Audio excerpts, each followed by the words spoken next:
Bapak, Ibu, saudara-saudari sekalian. Terima kasih untuk waktunya yang sudah kembali bergabung pada malam hari ini dan kita akan memulai jam 18.30 sudah tiba dan kita akan bersama-sama menikmati berkat dari Tuhan yang akan disampaikan oleh Bapak Evangelis Dr. Hari Insinyur Purwoko. Dan sebelum kita memulai, saya bisa meminta untuk Bapak Pendeta Daniel Taim untuk memimpin kita di dalam doa pembukaan. Baik, mari kita berdoa. Kami bersyukur ya Tuhan buat malam yang indah ini kami masih diberikan kesempatan untuk kami boleh belajar ya Tuhan. Bapak berkati hamba-Mu, Bapak Heri Tuhan. Kami percaya Tuhan berikan hikmat, otoritas. Biarlah kami yang belajar Tuhan, kami boleh mendapat sesuatu yang berharga untuk kami pakai untuk kemuliaan nama-Mu ya Tuhan. Berkati kami, semua peserta yang boleh Tuhan ambil bagian malam ini Tuhan. Kami percaya Engkau juga memberikan kami hikmat, otoritas yang daripada-Mu ya Tuhan, supaya kami bisa mengerti apa yang akan disampaikan oleh hamba-Mu. Terima kasih, kami akan mulai Tuhan pelajaran kami malam ini, perkuliahan kami. Kiranya Tuhan berikan kami kekuatan, kemenangan, dan apa yang kami dapatkan kami bisa implementasikan dalam seluruh pelayanan kami ya Bapak. Terima kasih, kami akan memulai perkuliahan kami hanya dalam nama Tuhan Kristus. Kami bersyukur dan berdoa ya. Amin. Ya, terima kasih Bapak Pendeta Daniel Taim yang ada Siap. di Pekanbaru di Duri ya, Rio, Kandis. Kandis. Iya, di Riau. Baik, sebelum saya serahkan kepada Bapak Hari Purwoko, saya akan membacakan CV beliau. Beliau mengambil S1 dari ITB Bandung, lalu S2-nya di IPMI Jakarta dan Monash Australia, S3 di ITL Trisakti Jakarta. Pekerjaan merupakan Direktur Perusahaan Konsultasi Manajemen, Direktur Program Sekolah Logistik Non-Vokasi, dosen tetap ITL Trisakti Jakarta. Jadi beliau ini seorang profesional.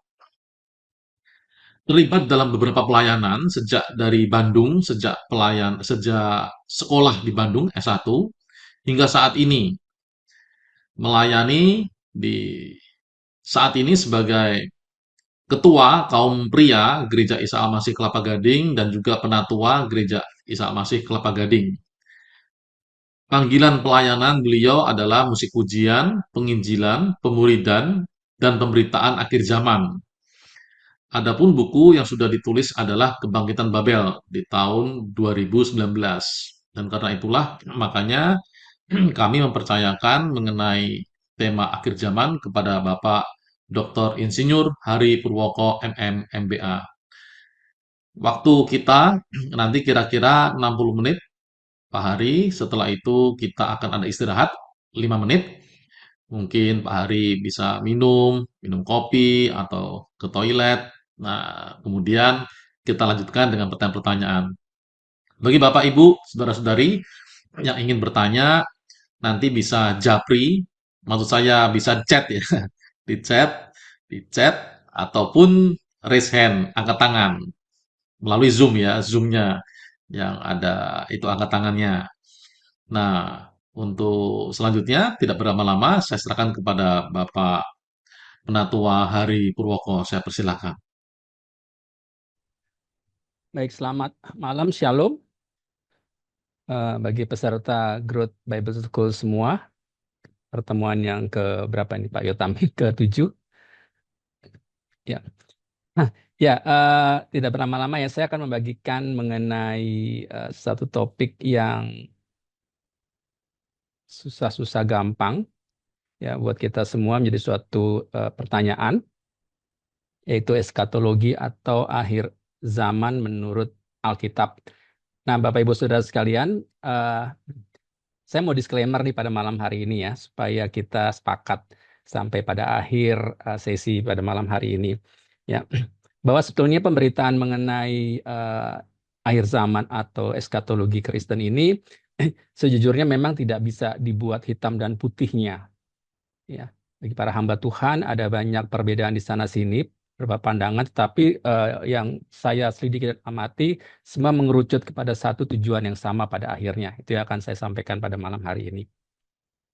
Kemudian dari berbagai denominasi gereja yang ada maupun yang hadir pada malam hari ini akan terjadi beberapa perbedaan pandangan atau argumen, silakan saja.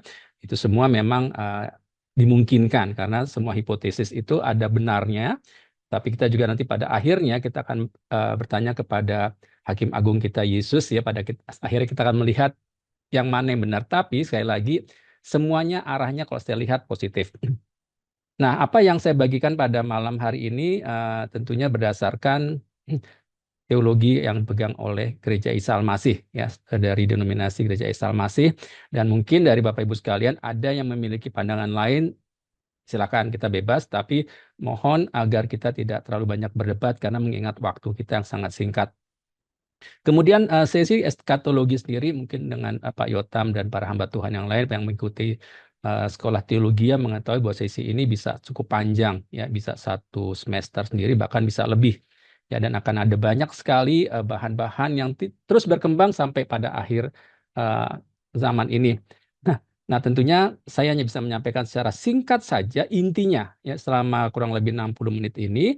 Namun nanti silakan Bapak Ibu Saudara bila ada pertanyaan bisa menanyakan pada saya, dan kalau saya bisa menjawab saya akan jawab, itu tidak bisa mungkin saya akan sampaikan apa adanya. Baik Bapak Ibu sekalian, sebelum kita mulai saya ada satu kuis nih ya. Silakan bagi para peserta ya, mungkin bisa mengambil dari gambar di sini ya, gambar QR code-nya atau masuk ke www.mentimeter.com dengan kode 85536768 ya. Atau saya coba masukkan linknya ke chatroom ya. Saya akan masukkan linknya ke chatroom.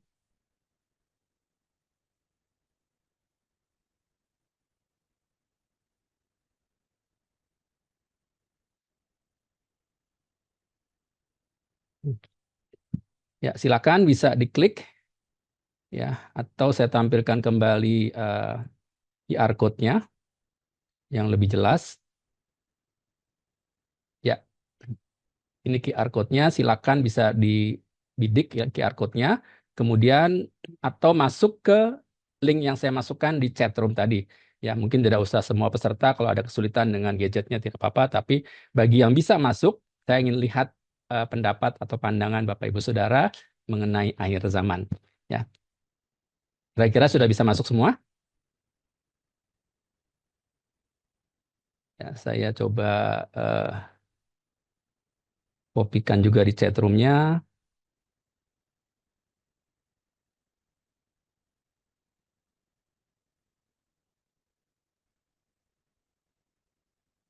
Ya, bisa dilihat di chat room karena saya akan share langsung di websitenya. Ya, baik, saya siapkan websitenya untuk kita lihat hasilnya. Wah, sudah ada yang menjawab ya. Oke, kita lihat. Ya, ada yang menjawab kiamat, dunia kacau, Tuhan Yesus datang. Saya coba saya besarkan. Ya, api, dunia kacau, kesusahan segala sesuatu. Ya, akhir dan awal, Tuhan Yesus datang kembali. Silakan. Ya. Jadi kalau kita lihat di presentasi ini, kata atau kalimat yang paling besar itu artinya paling banyak menjawabnya. Ya, ternyata mayoritas peserta menjawab kiamat. Wah, ada yang menjawab pengangkatan api. Silakan. Saya kasih waktu mungkin 1-2 menit lagi. Jadi apa yang terlintas di pikiran Anda tentang akhir zaman? Yerusalem baru, akhir dan awal. pengangkatan, kesusahan segala sesuatu. Wah, Tuhan Yesus datang ada 2, 1, 2, 3. Ya, tapi ini bukan menunjukkan jumlah peserta, tapi ada beberapa orang yang menjawab dengan kalimat yang sama. Ya, ternyata paling besar adalah kiamat. Ya, ada seorang peserta juga bilang kepada saya, Pak, eskatologi itu mengenai kiamat ya? Ya, dia bilang, ikuti saja deh dulu. Kita lihat, kita dengar apa yang dimaksud dengan eskatologi atau akhir zaman nanti. Ya, untuk menjemputnya. Wah, jadi kita persiapan untuk menjemput mempelainya. Luar biasa. Dunia kacau. Kedatangan Tuhan Yesus. Yerusalem baru untuk menjemput mempelainya tadi sudah perang Armageddon. Akhir dari dunia. Mesias kedua, Antikristus. Kesusahan besar. Tapi tetap yang paling besar angkanya adalah kiamat. Kemudian pengangkatan. Dan kedatangan Tuhan Yesus.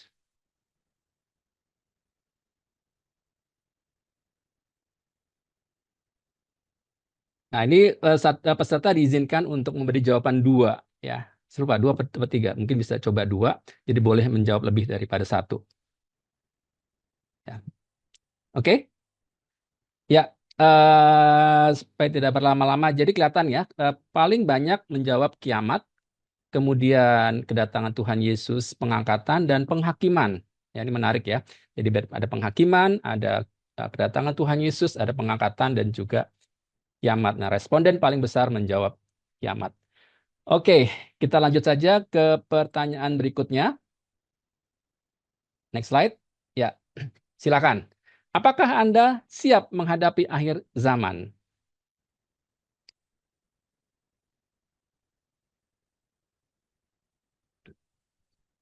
Lihat. Ragu-ragu. Ya, tidak siap. Soalnya nanti kalau 100% bilang siap, kita akhiri sesi akhir zaman ini. Karena semua sudah beriman untuk siap menuju kepada akhir daripada akhir zaman ini. Ya, 56% mengatakan siap. Ya, ragu-ragu 39. Sebenarnya ragu-ragu dengan tidak itu hampir sama ya. Jadi boleh dibilang bobotnya hampir berimbang antara yang siap dengan yang tidak siap. Oke, saya tunggu. Mungkin 1 menit lagi. Silakan.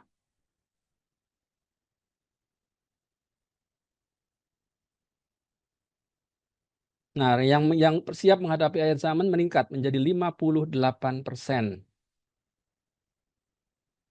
Ya, katakanlah 60% kurang lebih mendekati ya. Oke, ya kita akhiri. Apa-apa yang belum, paling tidak ini menggambarkan sebagian besar responden menjawab seperti ini. Baik, terima kasih untuk masukan dari Bapak Ibu Saudara. Ya. Bagaimana? Siap menghadapi akhir zaman? Ya, tadi ada 56% yang siap, puji nama Tuhan ya. Tapi kita akan belajar pada malam hari ini lebih jauh lagi mengenai akhir zaman. Oke, kita mulai ya. Oke, saya siapkan presentasinya. Oke.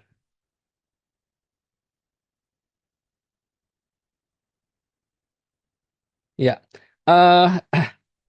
saya kebetulan juga senang dengan membahas akhir zaman dan kemudian di beberapa kesempatan terakhir sejak tahun 2012 saya mendalami mengenai tanda-tanda akhir zaman, nubuatan akhir zaman dan sebagainya, dan saya juga mengisi sesi yang diadakan oleh Bapak Pendeta Dr. Timotius Hardono dan Insinyur Dani Krisna Sepangat tahun 2001 sampai 2002 dan masih banyak kesempatan lainnya menyampaikan eskatologi dan spesialisasi saya adalah dari sisi tanda-tanda akhir zamannya. Kemudian ya, kebetulan di akhir tahun 2025 kemarin saya juga mengikuti sesi eskatologi dari Bahana Bible School. Perspektifnya kitab Wahyu dari Agustus sampai Desember tahun 2025 dengan para pembicaranya yang luar biasa seperti Dr. Timotius Subekti, ada Dr. Esra Soru, ada Ibu Rita Wahyu dan lain-lainnya. Dan saya mendapatkan wawasan gambaran lebih dalam lagi mengenai akhir zaman dari kitab Wahyu. Nah, kemudian ini buku yang saya terbitkan tahun 2019 di Andi Offset sudah habis, tapi Bapak Ibu kalau mau beli masih bisa mendapatkannya di toko online. Oke, lanjutkan.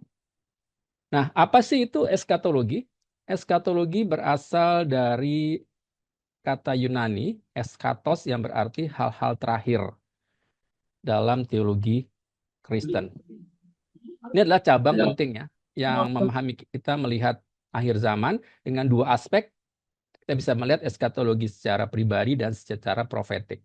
Secara pribadi adalah menunjuk kepada akhir hidup manusia, ya, human being, kemudian kematian dan kedatangan dan penghakiman, serta eskatologi profetik yang merujuk kepada persiapan dan kedatangan Kristus yang kedua kalinya dan apa yang akan terjadi di akhir daripada zaman itu nanti. Dan kita semua mengharapkan, ya, pengharapan penggenapan yang penuh dengan kebahagiaan dan penyataan kemuliaan Allah yang Maha Besar dan Juru Selamat kita Yesus Kristus menurut kitab Titus 2 ayat 13. Nah, di Alkitab sendiri ada begitu banyak nubuatan mengenai akhir zaman dan semua nubuatan itu seperti benang merah yang berkesinambungan satu dengan yang lainnya. Tapi pada intinya semua berpusatkan pada Mesias yang akan datang dan pemulihan dari segala sesuatu. Yesus sendiri menggenapi lebih dari 300 nubuatan di Perjanjian Lama, ya, selama dia ada di dunia ini. Nah, eskatologi juga tidak dapat dipisahkan dari pesan Injil bahwa waktunya telah genap, kerajaan Allah sudah dekat, bertobatlah dan percayalah kepada Injil. Nah, itu nanti akan menjadi inti atau kerucut ujung daripada pemberitaan mengenai eskatologi ini. Nah, kita lihat kedatangan Yesus kembali. Kedatangan Yesus kembali itu adalah suatu janji yang pasti. Dalam Yohanes 14 ayat 2 bagian B mengatakan, sebab aku pergi ke situ untuk menyediakan tempat bagimu. Dan apabila aku telah pergi ke situ dan telah menyediakan tempat bagimu, aku akan datang kembali dan membawa kamu ke tempatku, supaya di tempat di mana aku berada, kamu pun berada. Jadi ini suatu janji yang pasti kita akan merayakan kenaikan Tuhan Yesus, ya, naik ke surga, menyiapkan tempat buat gerejanya yang percaya kepadanya. Dan dia akan kembali lagi menjemput kita supaya kita akan bersama-sama dengan dia di mana dia berada. Dan waktunya nggak ada yang tahu. Ya, tentang hari saat tidak seorang pun yang tahu, malaikat tidak, anak tidak, bahkan ya, anak pun juga tidak, hanya Bapa sendiri yang tahu berdasarkan Matius. Dan kita harus berjaga-jaga, jangan seperti orang lain yang tertidur, tapi berjaga-jaga dan sadar. Inilah adalah inti dari pemberitaan akhir zaman, eskatologi. Seperti tadi dari survei, ada yang cukup banyak menjawab mengenai kedatangan Yesus kembali. Nah, ini harus kita persiapkan.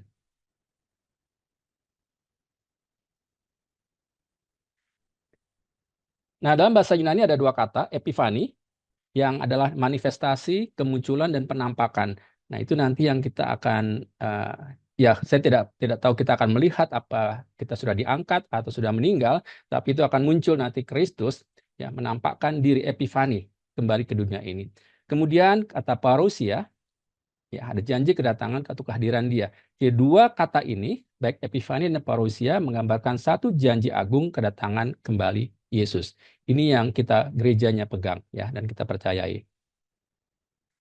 Nah, Bapak Ibu Saudara sekalian, nubuatan mengenai akhir zaman itu sebetulnya kalau kita pelajari dari Perjanjian Lama sudah cukup banyak yang merujuk kepada peristiwa-peristiwa pada saat Yesus hidup pertama kali dan menjelang dan pada saat akhir zaman ini.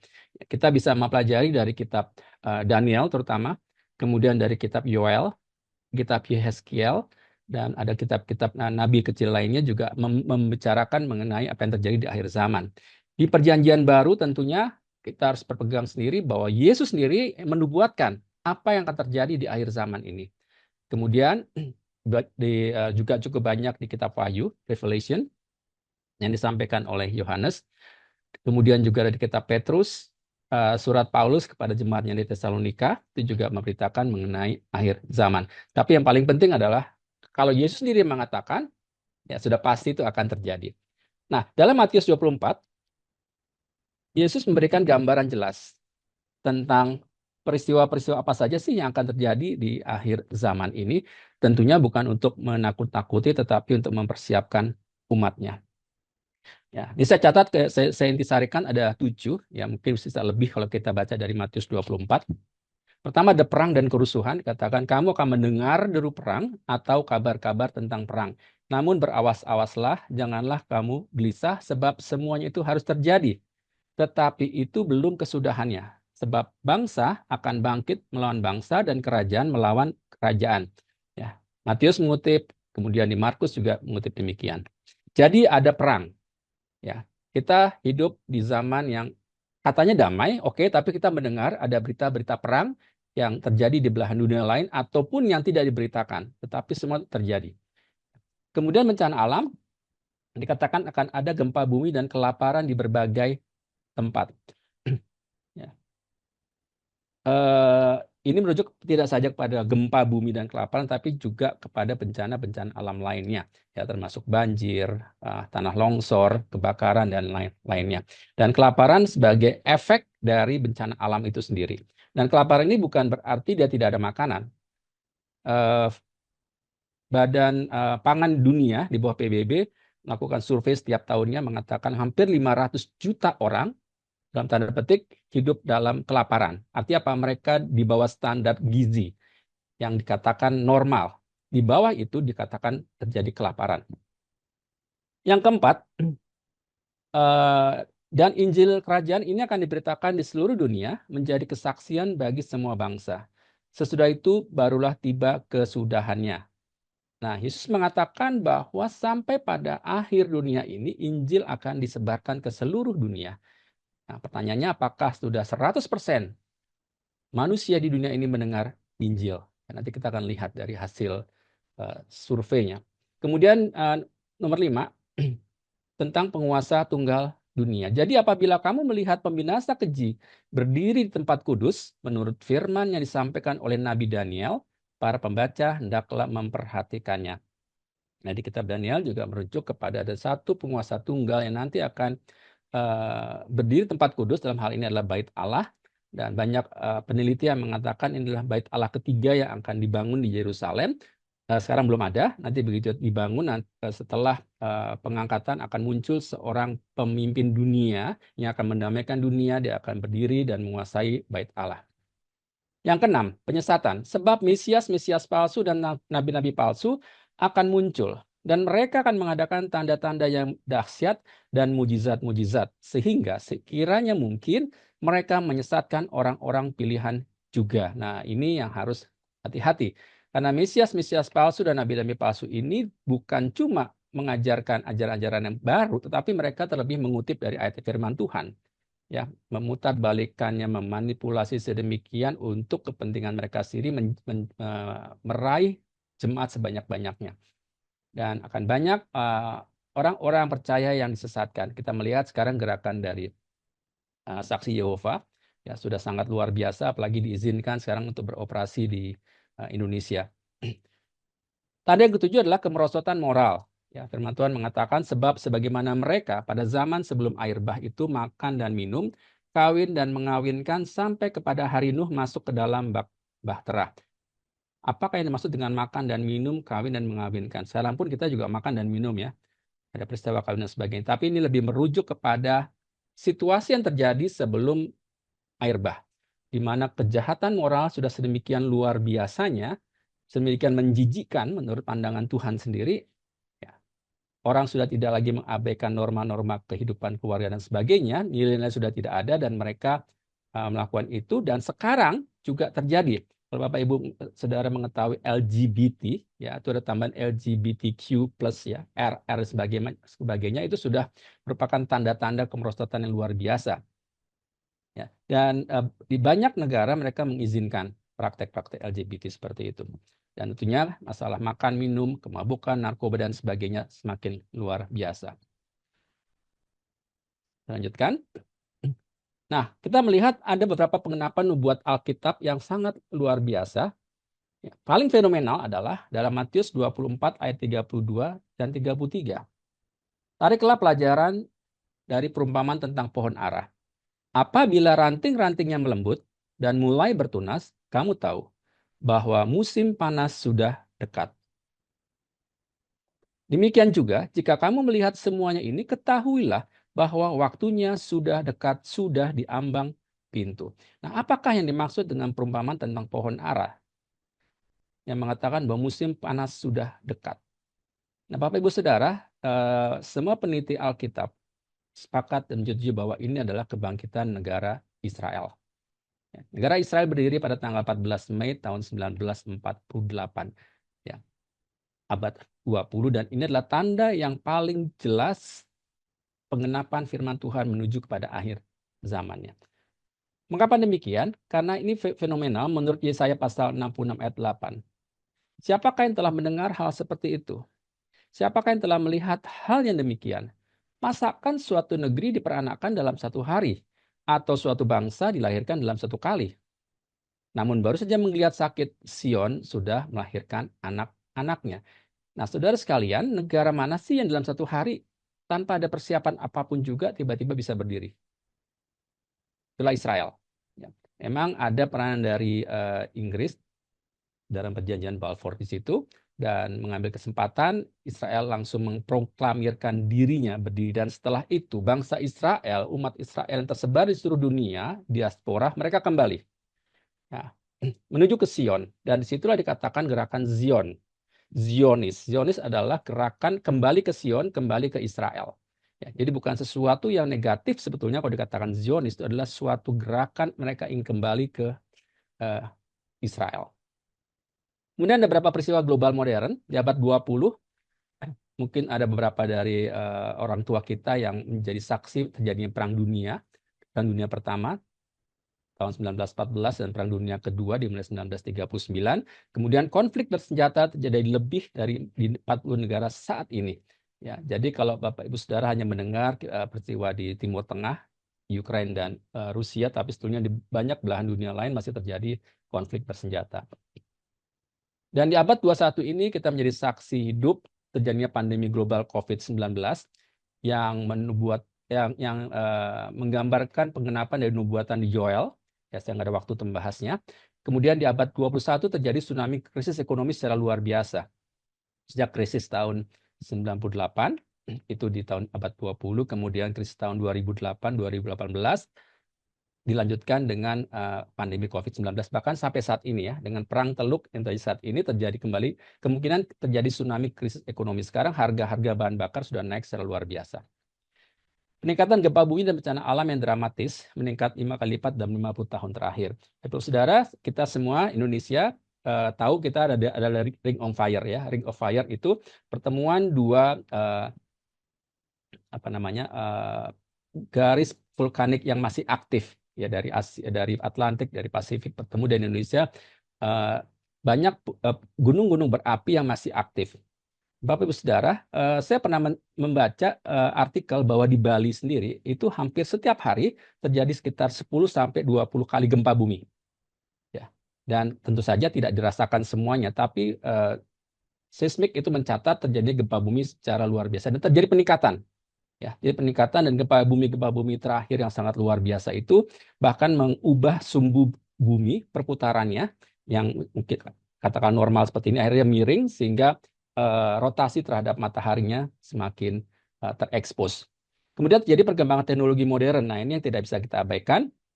Dengan AI, dengan industri 4.0 dan sebagainya, ini terjadi beberapa hal yang sebetulnya di Alkitab ada dan tergenapi saat ini semuanya. Nah, yang paling penting adalah penyebaran Injil. Ya, kita bersyukur bahwa dengan teknologi modern sekarang Injil semakin tersebar, apalagi dengan adanya COVID-19.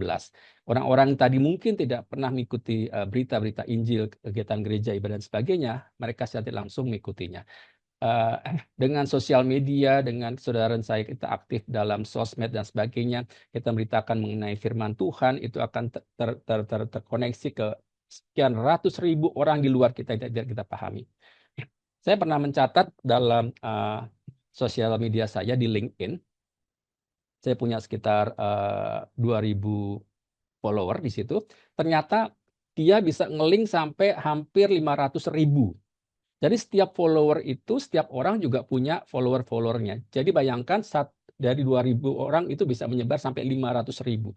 Dan peningkatan yang sangat eksponensial ini kita bayangkan kalau kita masukkan satu ayat firman Tuhan, Yohanes 3 ayat 16, berapa ribu orang akan baca dalam satu waktu. Ya, tinggal kita like, kita repost, ya, kita ajak mereka bergabung, subscribe, dan sebagainya, itu bisa berlipat ganda. Namun demikian, ternyata masih ada 7.000 lebih dari suku terabaikan bangsa yang belum terjangkau Injil, terutama yang ada di pedalaman-pedalaman. Ya, mereka juga tidak terjangkau oleh teknologi. Jadi kita masih perlu doakan supaya kita bisa mempercepat akhir dari dunia ini sesuai Matius 24 ayat 14. Kemudian jangkauan global, ya ternyata Alkitab sudah menjangkau sekitar 80% dunia dengan 3.500 bahasa, puji Tuhan, luar biasa sekali. Namun demikian, diimbangi dengan penganiayaan yang sangat luar biasa, khususnya di Afrika, ya, di Sudan, di Ethiopia, di Nigeria, di banyak negara-negara di Afrika masih terjadi penganiayaan, termasuk di Asia dan Indonesia juga. Ya, kita mengalami cukup banyak penganiayaan secara tidak fisik ya, tapi lebih secara mental saat ini.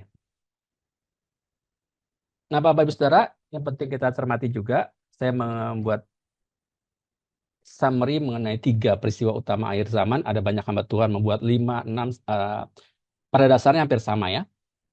Oke, yang pertama adalah pengangkatan. Gereja diangkat ke surga, kemudian tribulasi, masa penganiayaan, dan kedatangan kedua. Nah, tadi kalau di kuis yang pertama tadi ternyata menjawab ABC tadi ya. Kiamat ada di sini, di tribulasi. Ini yang dimaksud dengan kiamat. Seperti apa nanti saya akan jelaskan, ada di tribulasi atau masa penganiayaan. Kemudian yang mengatakan rapture, pengangkatan di sini, dan kedatangan Kristus ada di sini. Oke, jadi Alkitab menggambarkan urutan peristiwa akhir zaman yang sangat spesifik dan detail sekali. Ya. Pemahaman kronologi ini membantu kita mempersiapkan diri. Kita lihat ya, dalam firman Tuhannya, pengangkatan jemaat atau biasa disebut rapture. Dari 1 Tesalonika 4 ayat 16-17. Sebab pada waktu tanda diberi, yaitu pada waktu penghulu malaikat berseru dan sangkakala berbunyi, maka Tuhan sendiri akan turun dari sorga, dan mereka yang mati dalam Kristus akan lebih dahulu bangkit.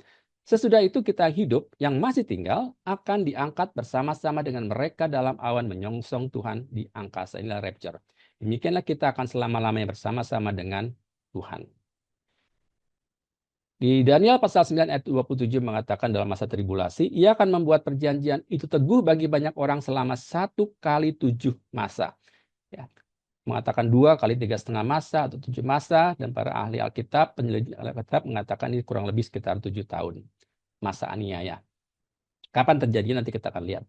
Kemudian kemunculan antikristus, sebab sebelum hari itu, yaitu harinya Tuhan, hari kiamat, hari terakhir atau penganiayaan, haruslah datang dahulu murtad. Dan haruslah dinyatakan dahulu manusia durhaka yang harus binasa. Nah, ini antikristus ya, manusia durhaka yang harus binasa. Selanjutkan. Pengangkatan gereja, rapture adalah peristiwa supernatural di mana Kristus mengangkat gerejanya. Ya, gereja dalam huruf besar adalah jemaat Tuhan, umat Tuhan yang percaya dari bumi sebelum masa kesusahan besar atau masa tribulasi. Dan ini pengharapan buat kita semua. Dalam 1 Tesalonika 2 ayat 7-8, karena secara rahasia kedurhakaan telah mulai bekerja. Tetapi sekarang masih ada yang menahan. Ini adalah tanda-tanda akhir zaman tadi ya. Ada yang mengejek, ada yang menganiaya, ada Mesias palsu, nabi palsu mulai bekerja. Tetapi belum muncul secara absolut ya. Karena apa? Masih ada yang menahan. Kalau yang menahannya itu telah disingkirkan, pada waktu itulah si pendurhaka baru akan menyatakan dirinya. Tetapi Tuhan Yesus akan membunuhnya dengan nafas mulutnya dan akan memusnahkannya kalau ia datang kembali. Dan kalau yang menahannya itu adalah gereja Tuhan, dan si pendurhaka itu adalah antikristus yang akan menyatakan dirinya setelah gereja terangkat. Tapi kemudian Tuhan akan membunuhnya. Karena itu hiburkanlah seorang akan yang lain dengan perkataan-perkataan ini. Nah, jadi pada waktu peristiwa pengangkatan akan terjadi transformasi yang seketika. Ya, kita semuanya akan diubah dalam sekejap mata pada waktu bunyi nafir yang terakhir. Dalam Matius 14, pada waktu itu kalau ada 2 orang di ladang, yang seorang akan dibawa dan yang lain akan ditinggalkan. Kalau ada 2 orang perempuan sedang memutar batu kilangan, yang seorang akan dibawa dan yang lain akan ditinggalkan. Ya, kemudian kita melihat, tadi juga bisa dibahas, bahwa orang-orang percaya akan diangkat surga surga akan diangkat menyongsong awan Tuhan yang ada di awan di angkasa. Di sini orang percaya meninggal dibangkitkan, orang percaya masih hidup diubah dan diangkat bersama-sama dengan Tuhan. Tubuh yang dapat binasa menjadi tubuh yang tidak dapat binasa. Namun demikian, saudara sekalian, kembali mengenai pengangkatan gereja, ada beberapa pandangan. Ya, jadi begini, kalau ada yang katakan pandangan pre-trib ya. Pre-trib itu maksudnya gini, sebelum terjadi masa penganiayaan atau masa tribulasi, gereja diangkat. Nanti pandangan pertama. Ada pandangan kedua yang mengatakan gereja diangkat atau umat Tuhan diangkat pada saat sudah masuk ke masa penganiayaan atau mid-trib.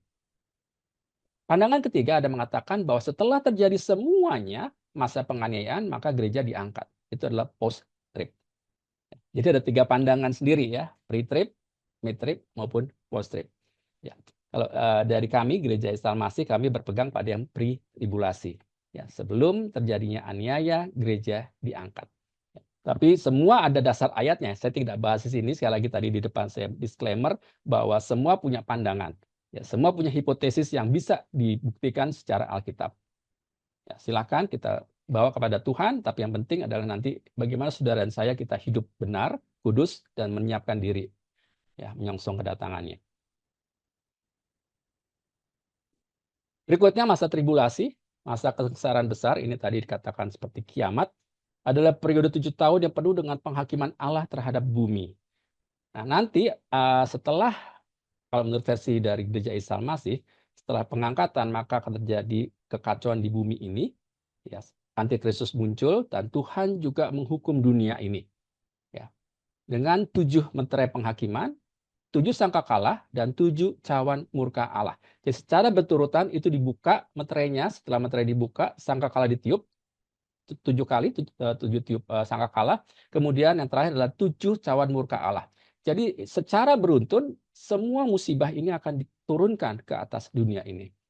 Ya.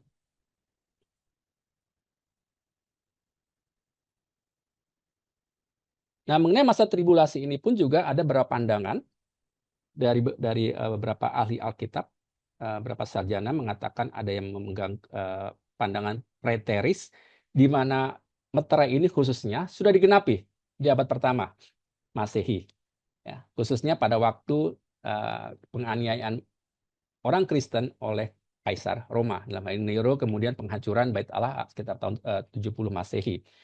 Mereka mengatakan, oh sudah terjadi. Oke. Kemudian ada yang penganut ajaran historis bahwa ini masih berlangsung hingga saat ini. Masih digenapi, terus menunjuk pada penghakiman, pemeliharaan Tuhan, dan seterusnya.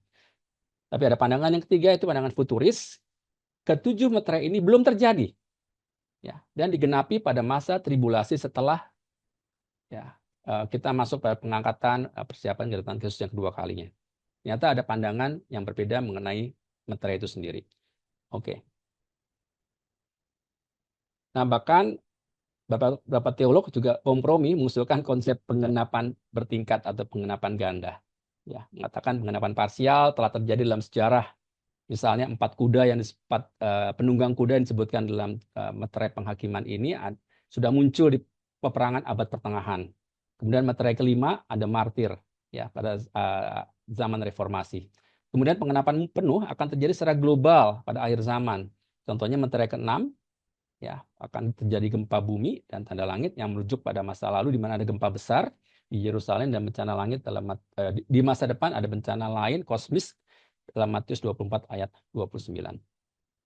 Nah, saya membuat summary dari 7 meterai, 7 sangkakala, dan 7 cawan murka Allah seperti ini Bapak Ibu Saudara. Kita melihat ini adalah jenis-jenis penghukuman yang Allah akan turunkan ke atas dunia. Dan ini yang Saudara katakan tadi kiamat terjadi atas dunia ini. Ada meterai pertama sampai meterai ke-7. Kemudian lanjutkan sangkakala pertama sampai sangkakala ke-7. Kemudian puncaknya ada cawan murka Allah pertama sampai cawan murka Allah yang ke-7. Ya. Nanti materi ini akan dibagikan kepada peserta. Kita bisa melihat, kalau Bapak Ibu Saudara membuka firman Tuhan dari kitab Wahyu juga bisa melihat sendiri.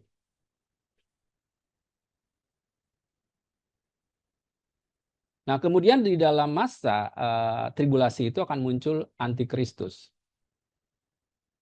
Antikristus akan menguasai sistem ekonomi, politik, dan agama dunia. Ya, dari buku saya di Kebangkitan Babel juga beberapa seminar yang saya bagikan ada sistem ekonomi Babel, sistem politik Babel, dan sistem agama Babel. Merujuk pada kesatuan dunia ini yang dipimpin oleh antikristus. Menguasai sistem ekonomi dunia dengan satu mata uang, satu sistem pembayaran, satu sistem pemerintahan politik, bahkan satu sistem agama dunia. Nah, apa yang dilakukan oleh antikristus? Dia akan mengadakan perjanjian palsu dengan Israel. Ya, di masa tribulasi itu dia akan membuat perjanjian teguh kepada Israel selama 1 x 7 masa. Kemudian dia akan menista tempat kudus, ya, menajiskan bait suci yang ketiga yang dibangun, dan dia membuat sistem agama baru supaya orang yang ditinggal di bumi nanti akan melakukan penyembahan palsu terhadap dia. Ya, nanti kalau Bapak sudah lihat dari Wahyu 12-13 akan melihat ada antikristus lambangan dengan naga, kemudian ada iblis lambangan dengan naga, kemudian ada antikristus, dan juga ada nabi palsu. Ya, mereka semua yang nanti akan menguasai dunia ini.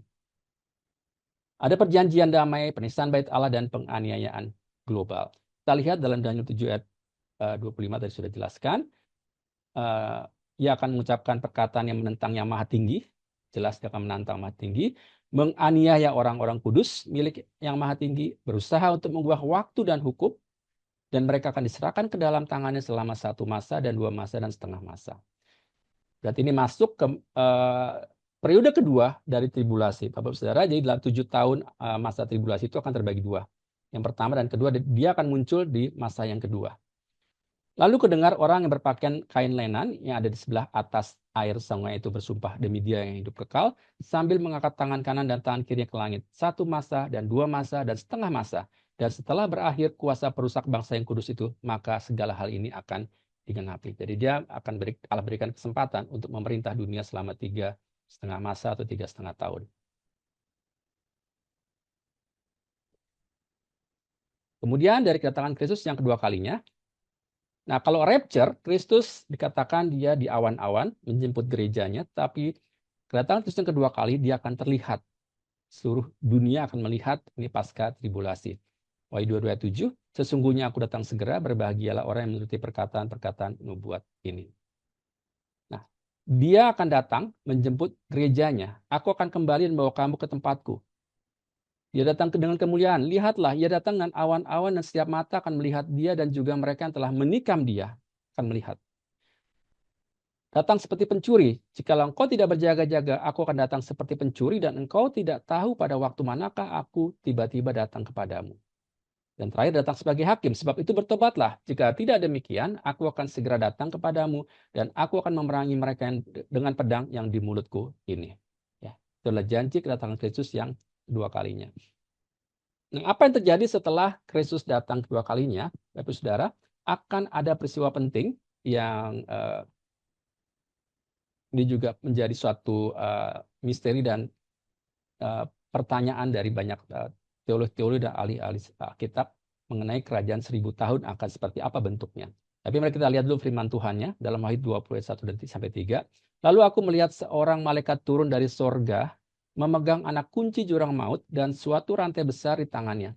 Ia menangkap naga, iblis ya, si ular tua itu yaitu iblis dan Satan, dan ia mengikatnya 1000 tahun lamanya. Lalu melemparkannya ke dalam jurang maut dan menutup jurang maut itu dan mementeraikannya di atasnya supaya ia jangan lagi menyesatkan bangsa-bangsa. Sebelum berakhir masa 1000 tahun itu, kemudian daripada itu ia akan dilepaskan untuk sedikit waktu lamanya. Nah, apa yang terjadi pada masa 1000 tahun ini? Dan mereka hidup kembali, orang percaya, gereja, dan memerintah bersama sebagai raja bersama-sama dengan Kristus, ya, dalam masa 1000 tahun. Dan mereka akan memerintah sebagai raja bersama-sama dengan dia 1000 tahun lamanya. Nah, dalam pemerintahan 1000 tahun itu, ini bukan surga. Ya, ini bukan surganya, tetapi bagaimana Tuhan menunjukkan kuasanya terhadap iblis dan pengikut-pengikutnya. Ini loh cara dia memerintah di bumi seharusnya seperti ini. Dan ini dinikmati oleh gerejanya. Di mana serigala akan tinggal bersama domba dan macan tutul akan berbaring di samping kambing. Anak lembu dan anak singa akan makan rumput bersama-sama dan seorang anak kecil akan mengiringnya. Adanya kedamaian. Ya, full kedamaian, tidak ada air mata. Nah, kita melihat dalam karakteristik milenium apa yang terjadi. Setelah masa tribulasi, Tuhan turun. Ya, setelah turun, maka dia memerintah bersama dengan kita. Ya. Dia tangkap dulu iblis, diikat, dilempar ke dalam jurang maut. Kemudian dia memerintah dunia ini dengan keadilan yang sempurna dari Yerusalem. Dan orang-orang kudus yang dibangkitkan maupun yang diangkat memerintah bersama dengan dia. Dan pada masa itu damai sejahtera, alam dipulihkan, umur manusia diperpanjang. Nah, namun juga dalam kerajaan 1000 tahun juga ada beberapa penafsiran. Secara preteris, simbolis, historis, futuris, ada yang mengatakan sudah terjadi, ada yang masih terjadi, akan terjadi, atau ini hanya sebagai simbol saja. Ya, kita tidak usah perdebatkan, tapi mari kita melihat apa yang kita pelajari dulu pada malam hari ini. Nah, setelah 1000 tahun itu, apa yang terjadi? Dan setelah masa 1000 tahun berakhir, iblis akan dilepaskan dari penjaranya. Tadi dibuang di jurang maut, dia akan dilepaskan.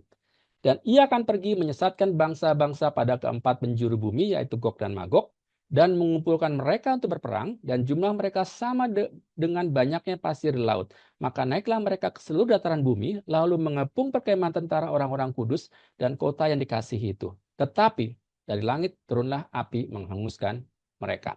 Jadi Bapak Ibu Saudara, setelah masa 1000 tahun, unik ya, Tuhan lepaskan iblis dari penjara.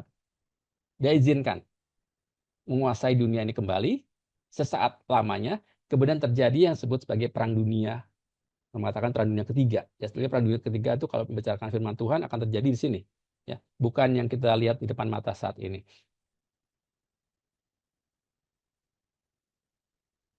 Nah, kemudian kita lihat dalam Wahyu 20 ayat 10, dan iblis yang menyesatkan mereka, ya, setelah mereka iblis diizinkan untuk menguasai dunia dengan peperangan di Gog dan Magog.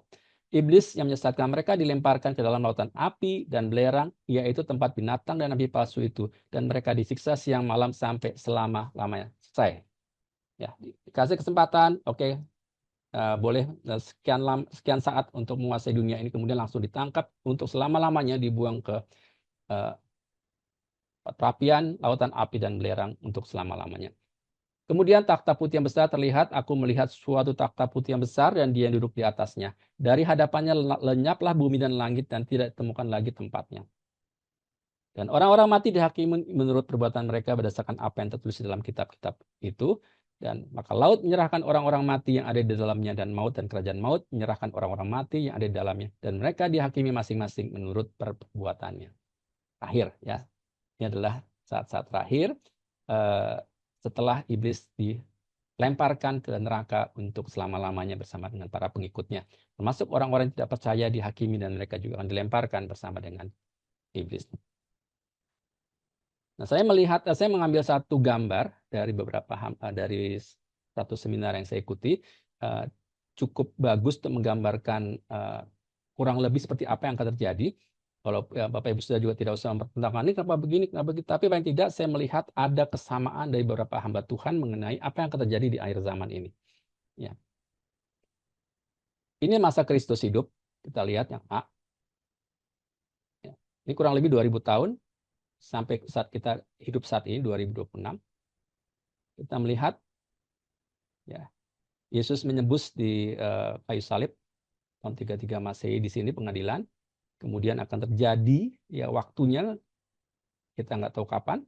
Ya. Ada pengangkatan. Ya, ada pengangkatan.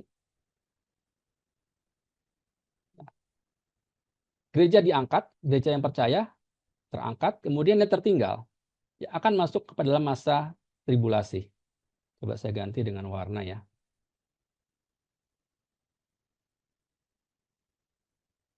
Ya. Kita lihat yang tertinggal, dia akan masuk masa tribulasi, penganiayaan. Selama 3,5 tahun, tambah 3,5 tahun, 7 tahun, 7 masa. Nah, di paruh kedua, di sini nanti akan muncul antikristus yang akan memimpin dan menguasai bait Allah. Ya. Nah, di permulaan sengsara ini nanti ada 7 meterai dibukakan. kemudian dilanjutkan dengan 7 sangkakala, dan diakhiri dengan 7 cawan murka Allah. Ya. Dan setelah selesai itu di masa ini, ya selesai 7 tahun ini, kemudian Kristus turun, ya Kristus turun dengan batu tentaranya, kemudian iblis dan ikutnya di penjara terlebih dahulu, ya penjara, jurang maut, kemudian Tuhan memimpin selama 1000 tahun bersama dengan gerejanya. Oke, kemudian setelah 1000 tahun, iblis dikeluarkan dari jurang maut tersebut untuk boleh memerintah sesaat lamanya. Terjadi peperangan yang terakhir di sini. Sebelum akhirnya dia dibuang untuk selama-lamanya ke api belerang. Nah, kemudian baru di sini muncul surganya, Yerusalem baru di sini. Ya, kita nggak tahu bentuknya seperti apa, apakah itu nanti akan ada di bumi, ataukah itu kita akan ke surga yang mungkin kita bayangkan secara virtual. Jadi ini kurang lebih urut-urutannya seperti itu. Nah, kita Bapak Ibu Saudara ada tinggal di posisi terakhir di sini. Ya, tinggal pertanyaannya, pada waktu pengangkatan gereja, apakah kita akan tertinggal atau kita terangkat? Ya, kalau tertinggal, silakan nonton film Left Behind. Ya, akan masuk ke dalam masa sengsara yang berat. Ya. Pertanyaannya, apakah yang masuk dalam masa sengsara ini masih bisa bertobat? Bisa. Ya, di sini tapi akan semakin sulit, ya, karena mereka akan banyak mengalami aniaya. Oke, saya lanjutkan.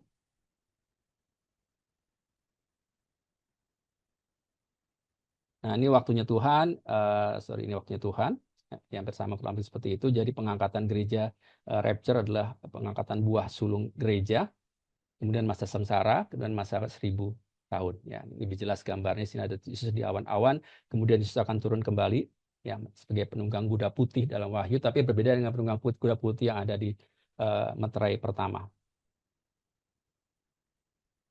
Oke, kemudian kita lihat selanjutnya surga dan neraka adalah kekekalan yang berbeda. Ya. Lalu aku melihat langit bumi yang baru, sebab langit yang pertama dan bumi yang pertama telah berlalu dan laut pun tidak ada lagi. Dan aku melihat kota yang kudus, Yerusalem yang baru turun dari sorga, dari Allah yang berhias bagaikan pengantin perempuan yang berdandan untuk suaminya. Ya, tadi saya lihat di kuis juga ada yang menjawab mempelai, ya, menyongsong mempelai. Ia akan menghapus segala air mata dari mata mereka dan maut tidak akan ada lagi perkabungan atau ratap tangis dan atau duka cita. Dan neraka adalah pemisahan kekal dari Allah.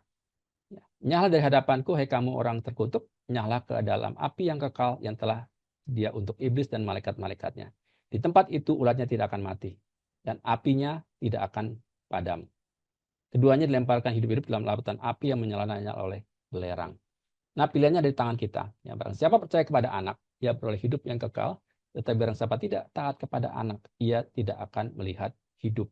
Nah, jadi mungkin bisa menjawab ke pertanyaan kuis yang kedua. Apakah saudara siap atau tidak siap dengan akhir zaman ini? Itu tujuan tes eskatologi bagi kita semua apa? Membangun pengharapan. Manfaatkan akal budi kita, waspada, meletakkan pengharapan kita sepenuhnya pada kasih karunia yang sudah dianugerahkan dalam pernyataan Yesus Kristus, ya, khususnya penebusan di kayu salib. Kemudian kita harus hidup kudus. Jadi jika segala sesuatu ini akan hancur secara demikian, betapa suci dan salehnya kamu harus hidup, yaitu kamu yang menantikan dan mempercepat kedatangan hari Allah. Ya, jadi mari kita mempercepat kedatangan hari Allah dengan hidup kudus dan kemudian memberitakan Injil Matius 24.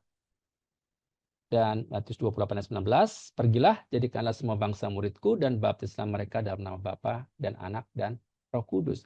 Ini adalah tujuan eskatologi, bukan untuk nakut-nakutin kita. Ya, tapi kita semakin bergantung sama Tuhan, jaga kekudusan hidup kita, dan ambil bagian dalam pengabaran Injil.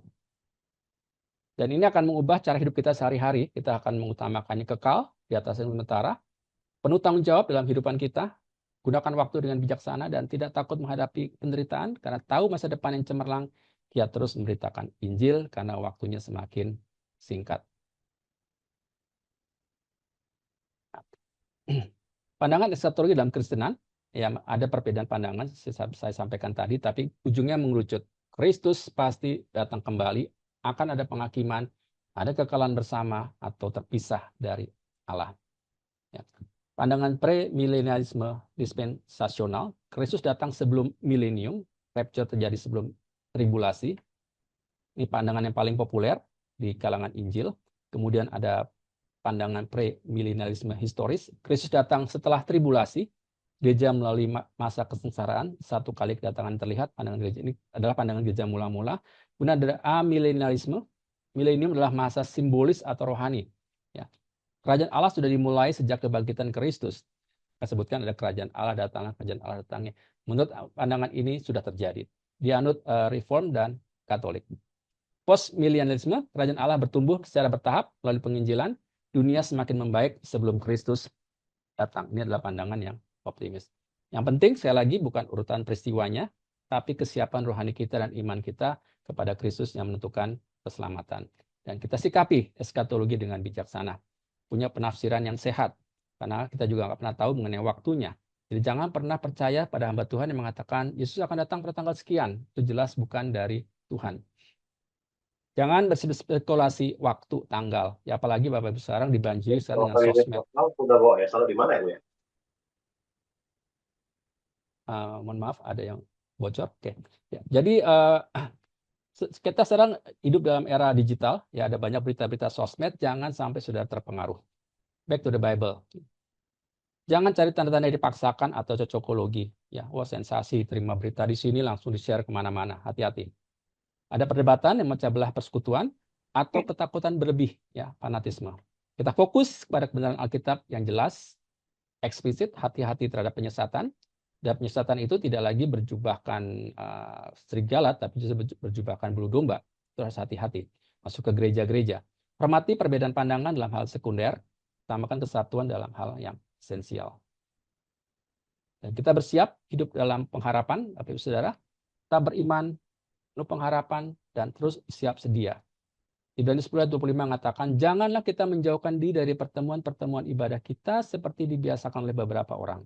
Tetapi marilah kita saling menasihati, dan semakin giat melakukannya menjelang hari Tuhan yang mendekat.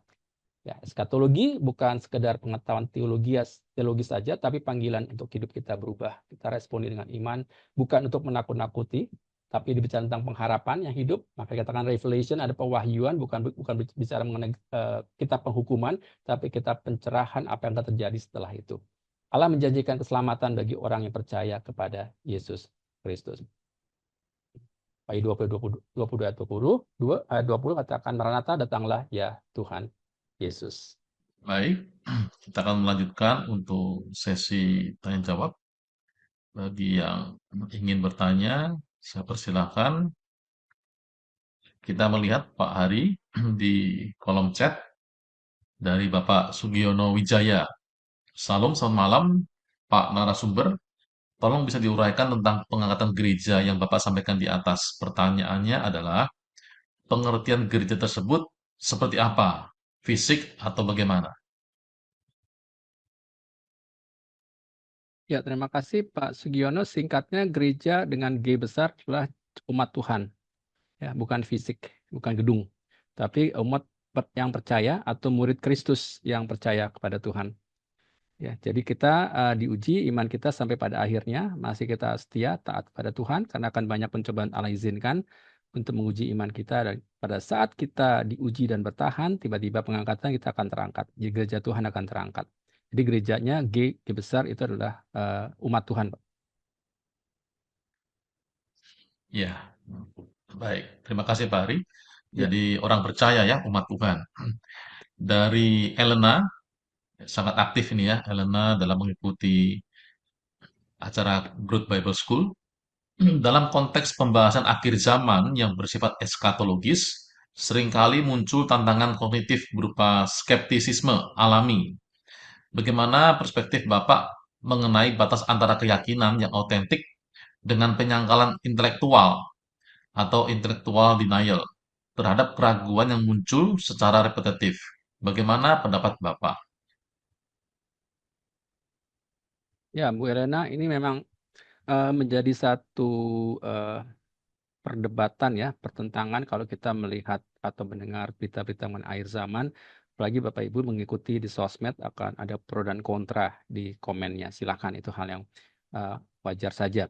Nah, keyakinan otentik itu merujuk kepada bukti-bukti yang terjadi di akhir zaman ini tanpa kita memaksakan atau cocokologi terhadap firman Tuhan. Walaupun sebetulnya Tuhan juga menyingkapkannya. Ya. Pada saat setelah terjadi kejadian, Tuhan singkapkan pada para hamba Tuhan, oh ternyata ini ada di firman Tuhannya, yang merujuk kepada bukti-bukti yang muncul. Nah, tapi juga ada penyangkal intelektual, di mana kita mungkin mengandalkan rasio kita untuk melihat itu segala sesuatunya nggak mungkin. Ya. Bagaimana mungkin dunia melihat Kristus? Ya, dalam satu bulatan bumi itu, misalkan contohnya, Kristus datang menjemput di awan-awan. Kemudian suara sangkakala terdengar. Itu apakah ada audio yang secara around the world itu akan berbunyi seperti apa? Kita nggak tahu. Ya, kita masih meyakini secara iman Kristiani kita bahwa akan ada suara disangkakala di surga dan semua orang akan terangkat ke surga, terangkat ke awan-awan menjemput Kristus. Dan Kristusnya di mana? Apakah di setiap titik ada Kristus? Ya, tentunya kita tidak bisa secara logika kita berkatakan Kristus akan muncul di mana-mana seperti itu. Tapi sekarang ada satu teknologi yaitu Bluebeam, Project Bluebeam yang dilakukan oleh NASA dan CIA dengan menggunakan hologram. Dan ini sudah terjadi dengan menggunakan hologram. Misalkan Bu Elena ada khotbah di satu gereja, maka hologram dari Ibu Elena akan muncul di gereja-gereja lain pada saat yang bersamaan. Ya, jadi kita nggak perlu lagi pakai layar monitor, pakai Zoom dan sebagainya, bahkan kita bisa muncul di depan jemaat dalam bentuk hologram. Ya, teknologi pun sudah memungkinkan hal tersebut. Ya. Dan itu nanti akan muncul di akhir zaman dengan Mesias palsu mengatakan Mesias ada di sana, Mesias ada di sini, muncul sana, muncul di sini secara bersamaan bisa, ya, karena mereka akan melakukan tanda-tanda mukjizat yang sangat dibantu oleh teknologi. Ya, tentunya kita percaya mukjizat-mukjizat setan pun bisa melakukannya, sebagaimana para penyihir di istana Firaun bisa melakukan sihir mukjizat-mukjizat, demikian juga setan, apalagi dibantu dengan teknologi. Ya, kemudian akan muncul keraguan secara repetitif pasti, ya. Tapi mari kita coba lihat firman Tuhan dulu. Saya coba buka dari Daniel. Ya, saya buka dari Daniel pasal 12 ya, saudara sekalian. Nah, ayatnya yang ke 4 ya. Tapi engkau, Daniel, sembunyikanlah segala firman itu, dan meteraikanlah kitab itu sampai pada akhir zaman. Banyak orang akan menyelidikinya dan pengetahuan akan bertambah. Nah, jadi seiring dengan perkembangan otak manusia, intelektual kita, intelijensi kita akan terus bertumbuh, berkembang, bertambah sampai pada akhir zaman. Semua orang akan menyelidiki, membuka misteri-misteri itu akan semakin kelihatan dan pengetahuan akan bertambah. Apalagi terus ditopang dengan teknologi komputer dan sebagainya. Dan firman Tuhan mengatakan, pergilah Daniel, firman ini akan tinggal tersembunyi dan termeterai sampai akhir zaman. Apa yang Tuhan nyatakan pada Daniel, itu pelan-pelan disingkapkan dan terbuka. Sekarang semakin terbuka. Jadi memang akan ada pertentangan, ya, secara bukti otentik maupun secara intelektual, itu memang akan terjadi terus. Ya, apalagi nih ya, kita dibanjiri dengan informasi dari sosmed yang semakin tidak karu-karuan. Saya mengatakan sumbernya nggak jelas. Ya, pada waktu saya beberapa kali mengadakan webinar mengenai akhir zaman, banyak yang mengatakan begini-begini, saya bilang coba lihat sumber dari mana. Bapak Ibu Saudara, kalau melihat YouTube, jangan langsung di-share. Lihat bawahnya. Siapa yang publish, siapa yang bikin, cek terus ke bawahnya. Hati-hati. Ya. Kalau Bapak Ibu Google kata Yesus, ya, ketik kata Yesus di Google, akan muncul banyak pengertian mengenai Yesus, tetapi yang teratas adalah dari gereja Saksi Yehova. Coba iseng-iseng ketik aja kata Yesus deh. Ya, siapa Yesus akan muncul seperti itu. Saksi Yehova, kemudian dari Christian Science, dari sekolah ini, sekolah, tapi tidak yang dari Alkitab atau dari gereja teologi. Dan itu adalah teknologi yang membantu mengubah persepsi manusia saat ini. Hati-hati. Ya. Kenapa jadi kita menyangkal secara intelektual? Karena informasi itu terus banjir dan kita sulit untuk memilah-milah. Ya. Karena itu sekali lagi saya mengatakan kepada kita semua, kita sulit untuk menerima. Oke, yuk kita kembali ke Bible deh.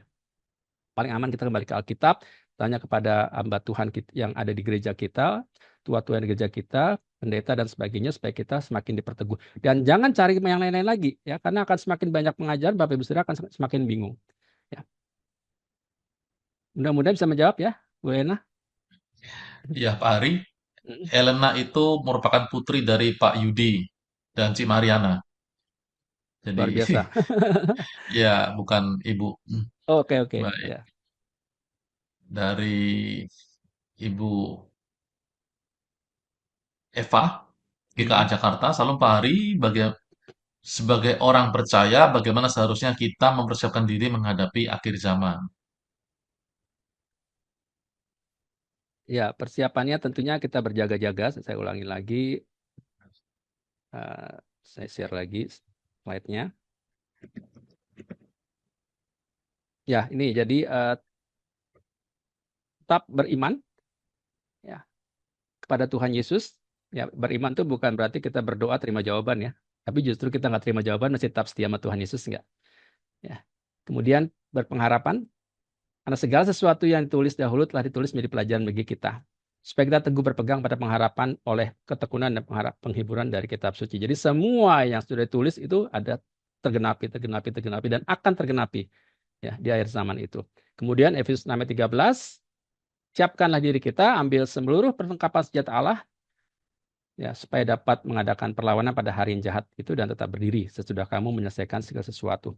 Kemudian Bapak Saudara silakan terus tetap beribadah ya, bersekutu, melayani Tuhan, hidup kudus ya. Karena pada waktu kita nggak tahu kapan waktunya, tapi kalau kita sudah siap seperti itu ya langsung kita akan terangkat, kita seperti gadis yang bijaksana yang sudah menyiapkan minyak di lampu kita, di dian kita. Terima kasih. Ya, baik. Kemudian, ya, ada Bapak Pendeta Himawan akan mungkin langsung karena raise hand, Pak Hari. Saya persilakan Bapak Ya, Pendeta Himawan. silakan. Iya, selamat malam Pak Hari, selamat malam Selamat Pak malam, Pak. Ilham. Iya, em, izin saya mungkin punya beberapa pandangan yang sedikit berbeda dengan Pak Hari. Ya, Tapi kan seperti yang Pak Hari katakan tadi di awal ya, bahwa eskatologi ini ada begitu banyak pandangan.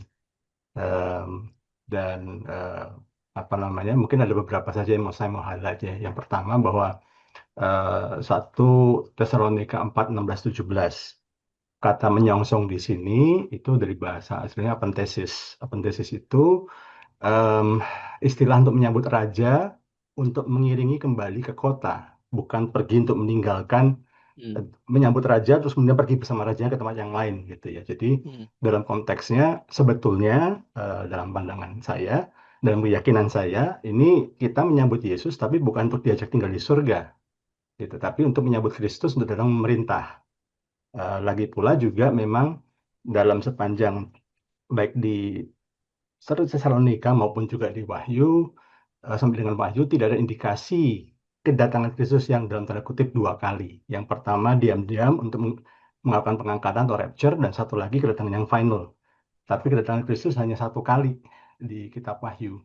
Ya, terlihat ya Wahyu 1:7 dahsyat ya, 1 Tesalonika 4:16 dan sekali dan final ya. Jadi itu. Dan kemudian satu lagi, em, saya agak melihat bahwa pola em, pre-tribulasi, premilenialism ini ada problem inkonsistensi ya. Karena kalau rapture terjadi sebelum tribulasi, kenapa gereja awal justru diajar dan bersiap-siap untuk apa? Siap-siap untuk menderita. Kemudian yang kedua, kenapa banyak ayat menekankan ketekunan dalam penderitaan akhir zaman.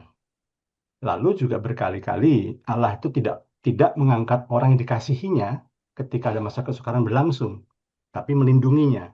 Ya, Nuh di dalam bahtera, bukan Nuh dan sekeluarga diangkat dari bumi dulu, setelah air bahnya surut baru diturunkan lagi, nggak gitu.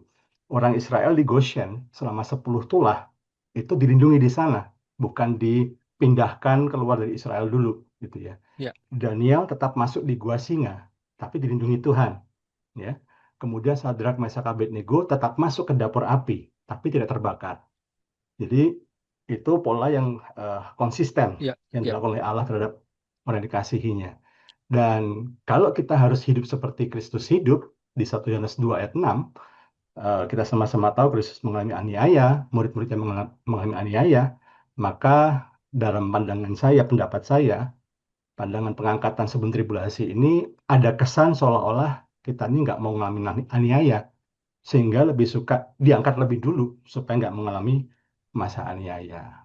Nah, memang pandangan pre-tribulasi, premillennialism ini setahu saya baru populer di abad 19 baru ke belakang ya. Dan ini sehingga banyak kontroversi memang masih gitu ya, apalagi kalau mengutip ayat tapi tidak dengan analisa eksegesis yang lengkap dan dibandingkan juga dengan ayat-ayat lain dan juga dalam kisah-kisah lain di Alkitab secara keseluruhan dari Kejadian sampai Wahyu. Tapi saya sangat setuju Pak. Em, eh, saya menyampaikan ini bukan untuk berdebat dengan Pak Hari, Iya. tapi saya sangat setuju bahwa eskatologi tujuannya bukan supaya anak-anak Tuhan dan dicekam ketakutan, atau kalau istilah saya itu terjebak pengen jadi panitia penyambutan Yesus gitu ya. Nebak-nebak kapan Yesus dia datang gitu ya. Tapi saya sangat setuju dan saya sangat menggarisbawahi bahwa anak-anak Tuhan ini belajar eskatologi agar bisa bersiap, agar bisa hidup dalam pengharapan, hidup dalam kekudusan, hidup dalam kesetiaan. Gitu ya. Itu mungkin pandangan saya Pak Hari ya. Tapi terima kasih untuk penjabarannya yang luar biasa malam hari ini. Terima kasih Ya, Pak Hari. terima kasih Pak Imawan. Terima kasih sudah menambahkan satu insight ya buat saudara sekalian yang lainnya. Sekali lagi benar, ya memang ada beberapa pandangan, terutama dari premillennialisme itu memang betul baru muncul belakangan ya. Saya pikir juga semuanya muncul belakangan, Pak, karena yang belakangan itu kenapa? Karena mereka tidak mengalami yang sebelumnya. Jadi berpikir, oke, next-nya mungkin akan terjadi seperti ini. Ya, saya setuju sekali dengan pandangan seperti itu muncul. Dan kalau Tuhan menyelamatkan Sadam, Mesra, Abednego, Daniel dan sebagainya, itu adalah wewenang otoritas Tuhan untuk menyelamatkan pada waktu itu. Dan kalau kita melihat karya penyelamatan Kristus di akhir zaman, itu mungkin sudah dari awal, sejak di Taman Eden, pada waktu Tuhan mengatakan kepada perempuan dia akan menginjak ular, dan ular akan tumitnya dari perempuan itu akan digigit ya, seperti itu. Jadi akan terjadi pada akhir zaman nanti keturunan dari Kristus yang akan menginjak sang naga itu ya, serpent yang ada di kitab Kejadian akan muncul di kitab Wahyu sebagai naga besar. Jadi yang sama akan muncul kembali. Jadi sebetulnya kalau kita pelajari seluruh rangkaian perjanjian lama, perjanjian baru mengenai akhir zaman itu ada benang merahnya. Ya, saya setuju. Tapi memang ada karya Tuhan yang dinyatakan seperti yang kitab Daniel tadi, yang disembunyikan dan akan dibukakan di akhir zaman. Kita nggak tahu kapan. Ya, bahkan banyak gereja mengatakan, kok pada waktu di abad-abad pertama, abad kedua, kenapa tidak terjadi rapture? Mana akhir zaman yang dijanjikan sama Tuhan Yesus di Matius 24? Kok nggak muncul-muncul? Nah, itu akibatnya di 1 Petrus mengatakan akan banyak pengejek yang menanyakan, mana kedatangan Kristus? Mana kok nggak datang-datang? Janjinya mana? Ya, seperti itu akan muncul sampai saat ini, maka terjadi kebimbangan dari gereja. Ini sudah begitu banyak tanda-tanda, kok nggak muncul-muncul Tuhannya? Kok nggak terjadi akhir dari kejadian tersebut. Nah, mengenai rapture sebelum tribulasi, mungkin benar seakan-akan ada kesan kita menghindari aniaya. Tetapi ada syaratnya nih, ya. Ada syaratnya supaya kita lulus ujian. Harus lulus A, B, C ya. Ada banyak poin-poin soal-soal ujian yang kita harus lulus. Nah, itu yang akan diterima di perguruan tinggi surga ya. Jadi kita harus lulus ujian soal A, B, C dan seterusnya supaya kita bisa diangkat. Artinya untuk kita bisa diangkat atau kita tidak masuk dalam masa aniaya, tujuannya supaya gereja mempersiapkan diri semaksimal mungkin. Ya, kita hidup seakan-akan Kristus besok datang. Ya, itu yang paling penting. Jangan 1000 tahun lagi Kristus baru datang. Ya, tujuannya supaya besok atau hari ini Tuhan Yesus datang, kita hidup sekudus-kudusnya pada hari ini. Ya, terima kasih Pak Imawan masukannya. Sama-sama Silakan, Pak Hari. Ya. Thank you Pak. Ya. Baik, terima kasih.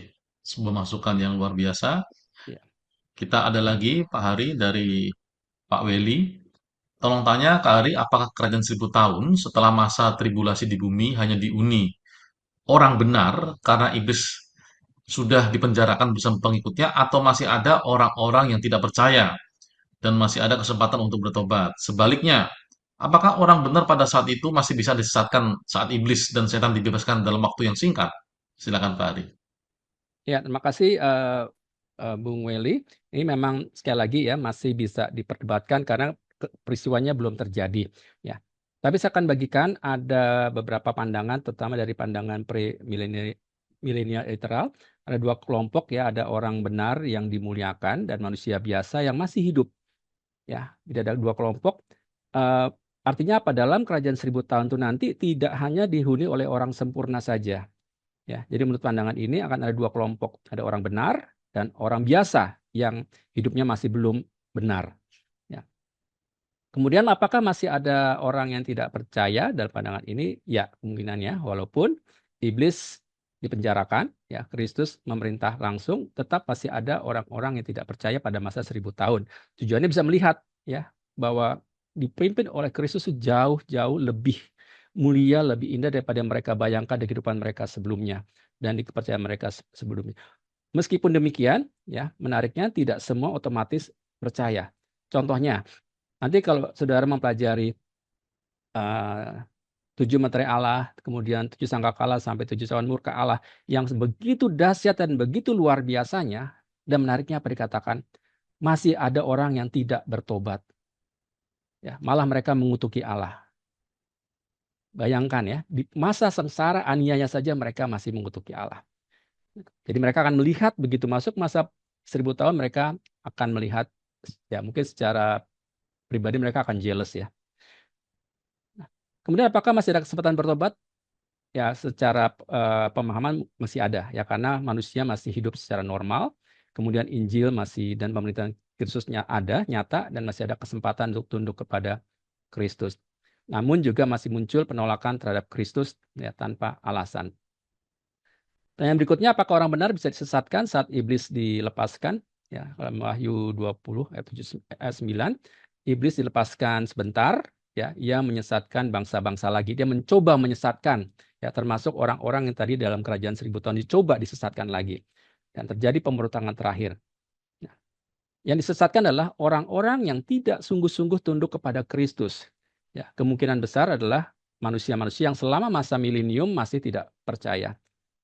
Sementara orang benar yang dimuliakan nggak disesatkan. Jadi mereka sudah dalam kondisi yang kekal. Jadi seperti itu kurang lebih Bung Welly. Ya, baik. Terima kasih Pak Hari. Ya. Ini dari Ibu Esther dari Pekanbaru. Salam Pak Hari, izin bertanya dalam Wahyu 20 ayat yang ketiga. Mengapa Tuhan melepaskan iblis dalam waktu yang singkat? Apa sebenarnya tujuan Tuhan melepaskan iblis? Kok tidak langsung aja terus diikat begitu Pak Hari? Silakan. Ya, memang ini salah satu yang paling dalam ya dalam Wahyu 20 paling unik dan jawabannya nggak eksplisit di satu ayat tapi memang harus dipahami secara konteks Alkitab. Di Wahyu 20 ayat 3 mengatakan sesudah itu ia harus dilepaskan untuk sedikit waktu lamanya. Alkitab tidak mengatakan tujuannya adalah apa, tapi secara keseluruhannya para sarjana teolog umumnya melihat beberapa tujuan penting kenapa dilepas. Ya, antara lain pertama untuk melihat kondisi hati manusia yang sebenarnya. Karena selama 1000 tahun iblisnya nggak aktif. Yang merintah Kristus. Dunia dalam kondisi ideal. Ya. Setelah iblis dilepaskan, masih ada orang ikut memberontak. Kenapa? Karena takut. Ya, takut dengan penganiayaan. Artinya masalah utama manusia bukan hanya iblis, tapi hati manusia itu sendiri. Ya, tanpa godaan pun manusia tetap bisa ya nggak sungguh-sungguh tunduk kepada Tuhan. Kemudian alasan yang kedua, menunjukkan itu keadilan penghakiman Tuhan. Semua orang diberi kesempatan terakhir untuk memilih. Ya, jadi tidak ada yang bisa berkata, saya tidak pernah diuji. Bahkan orang yang dalam 1000 tahun milenium kerajaan itu pun juga akan mengalami pengujian. Jadi sifat dari penghakiman Tuhan itu menjadi adil, ya, transparan, dan nggak ada alasan pembelaan. Dan di sini akan terjadi memisahkan mereka yang sungguh percaya atau yang hanya ikut sistem saja. Jadi selama milenial, semua orang hidup di bawah pemerintahan Kristus, secara lahiriah mereka taat ya, tapi tidak semua taat dari hati. Dan saat iblis dilepaskan terjadi penyaringan terakhir. Ya, penyaringan terakhir, domba sebelah kanan, iblis kambing sebelah kiri, itu terjadi penyaringan terakhir. Terlihat siapa yang benar-benar setia. Di sini akan terjadi juga mengakhiri kejahatan secara final. Ya, Tuhan langsung menghancurkan mereka, iblis dilepaskan dan untuk selama-lamanya.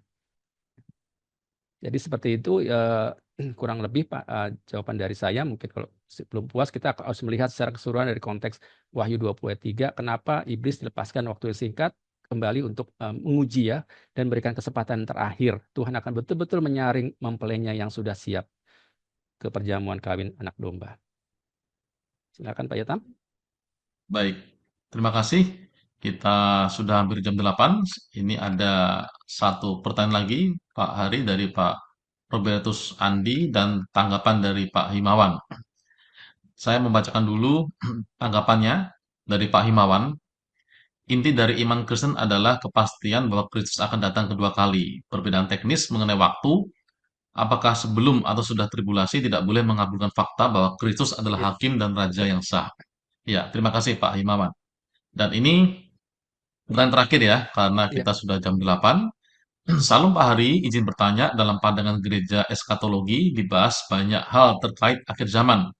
Namun kita tidak tahu persis kapan itu akhir zaman akan tiba. Apakah benar akhir zaman itu sesungguhnya pada saat kita sendiri mengembuskan napas terakhir dalam kehidupan kita di dunia ini. Jadi meninggal. Apakah itu juga akhir zaman? Ya, silakan Pak Hari. Ya, jadi akhir zaman secara menurut Alkitab secara umum ya adalah peristiwa besar. Kita bicara peristiwa besar yang tadi saya sudah sampaikan. Ya, mengenai ke pengangkatan gereja, kemudian penghukuman atau tribulasi, kemudian kedatangan Kristus, ke kerajaan 1000 tahun, penghakiman, dan juga langit bumi yang baru. Ya, itu adalah peristiwa yang secara global, bukan hanya pengalaman individu. Ya, tapi tentang diri kita sendiri juga kita tidak tahu ya. Bahkan tadi kan di awal saya sampaikan ada eskatologis secara individu yang akan terjadi pada diri kita. Ya, juga tadi sampaikan Pak Imawan, ada banyak hamba Tuhan di perjanjian lama, mereka juga sudah mengalami pengalaman bersama dengan Kristus.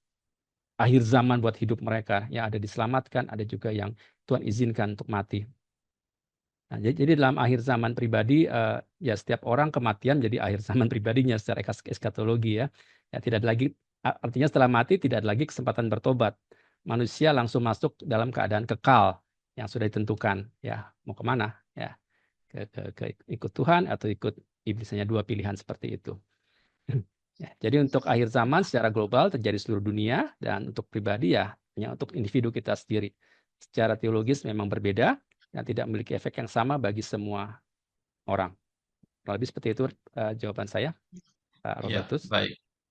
Terima kasih Pak Hari untuk waktunya. Kita masih bertemu di hari Senin ke depan bersama dengan Bapak Pendeta Yahya Mulyono yang akan menyampaikan mengenai problematika pernikahan dan keluarga. Sampai berjumpa minggu depan, dan saya memohon Bapak Pendeta Himawan Hadira Harja untuk memimpin di dalam doa penutup. Saya persilakan. Terima kasih. Sekali lagi terima kasih Pak Hari untuk penjelasannya. Ini topik yang tidak mudah, tapi saya sungguh salut dengan Pak Hari bisa membawakan dan bisa meresponi dengan tenang gitu ya. Terima kasih Pak. Iya, saya belajar banyak malam hari ini. Terima kasih juga Pak Yotam dan Pak Yahya untuk kepercayaannya. Mari kita akan mengakhiri pertemuan kita malam hari ini.